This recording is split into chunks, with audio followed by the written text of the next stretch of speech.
Welcome back to my channel. It's me Nabila.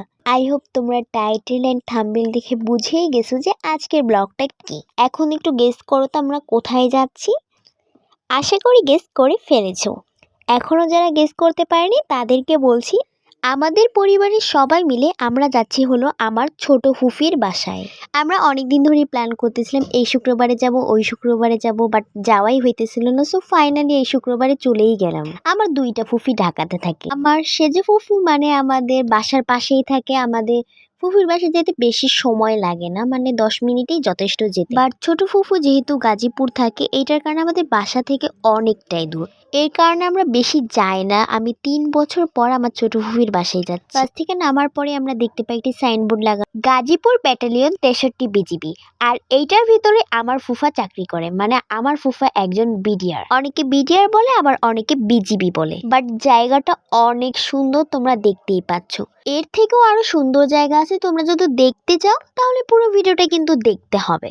মানে আমাদের ফুফির বাসা মেন রোড থেকে অনেক ভিতরে, এর কারণে অনেক দূর হেঁটে যাওয়া লাগে। বাট আমরা হেঁটে যাওয়ার সময় এত সুন্দর সুন্দর ভিউ দেখেছি, মনে হচ্ছিল আমরা গ্রামেই চলে আসছি। বাট এইটা গ্রাম না, শহর হলো। এটা অনেকটাই গ্রামের মতন, তাই না? আমার ভাই ভিডিও করতেছিল অ্যান্ড ওকে আমি বললাম তুমি আমার ব্লগে হাই দাও। ও হাই দিল আমার ব্লগে। ও আমার মতন অনেক সুন্দর সুন্দর ছবি অ্যান্ড ভিডিও করতেছিল। আমরা যত দূর হেঁটে যাচ্ছিলাম আরো বেশি সুন্দর সুন্দর ভিউ দেখতে পাচ্ছিলাম। আর আমার এই ছোট ফুফাতো বোনটা কি সুন্দর হেঁটে যাচ্ছে, তাই না? ও আমাদের মতন হেঁটে হেঁটে সুন্দর সুন্দর ভিউ দেখতেছিল আর আমাদেরকে বলতেছিল ওয়াও কত সুন্দর জায়গা।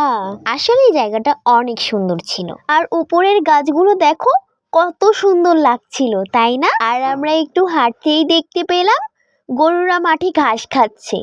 তাদেরকে দেখে কত সুন্দর লাগছে।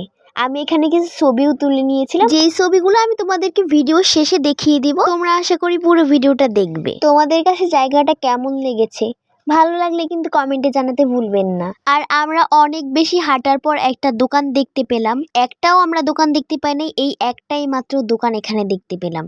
আর ওইখানে আমার ভাই বোনরা কিছু কিনে নিচ্ছিল। এরপর আর কোনো ভিডিও করা হয়নি। আমরা ফ্রেশ হয়ে আবার বের হয়ে যাই একটু বাইরে ঘুরতে। যেহেতু এটা নতুন জায়গা ছিল, এইটার কারণে আমরা কোনো কিছু ভালো করে চিনি না।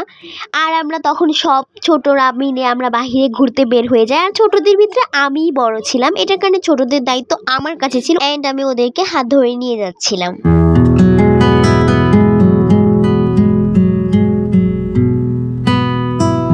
আর এখানে আমার ফুফাতো ভাইয়ের কথা কি আর বলবো, যে এখানে যাই ওর পাগলামি শুরু হয়ে যায়। এইখানে ঢিল মারতেছিল পুকুরে যেন মাছগুলো ধরতে পারে। এখন যে মাছ ধরার জন্য কত পরিমাণ বুদ্ধি করলো, কিন্তু বাট মাছ ধরতে পারলো না। আমরা ঘুরতে ঘুরতে বাইরে বৃষ্টি চলে আসে অ্যান্ড পরে আমরা বাসায় চলে আসি। কিন্তু বাসায় আসার সময় বৃষ্টির পানি আমার গায়ে লেগেছিল। এইটার কারণে এখন আমার এত পরিমাণ ঠান্ডা লাগছে। এই ঠান্ডা আমার পিছু ছাড়েই না, সারা বছর আমার পিছনে পড়ে থাকে। মানে একটু যদি আমি পানি আমার গায়ে লাগে বৃষ্টির পানি, তাহলেই আমার ঠান্ডা লেগে যায়। তাহলে বড় কি বড় জ্বালাই আসি। এখানে তো আমি অনেক ঢং করে বৃষ্টির পানিতে হাত ভিজাইতেছিলাম। এইটার কারণে আমার আরো বেশি ঠান্ডা লাগছে। অ্যান্ড বৃষ্টি থামার পরেই আমাদের ফুফির বাসা থেকে আমাদের বাসার উদ্দেশ্যে যাওয়ার জন্য বাসা থেকে বের হয়ে যায়।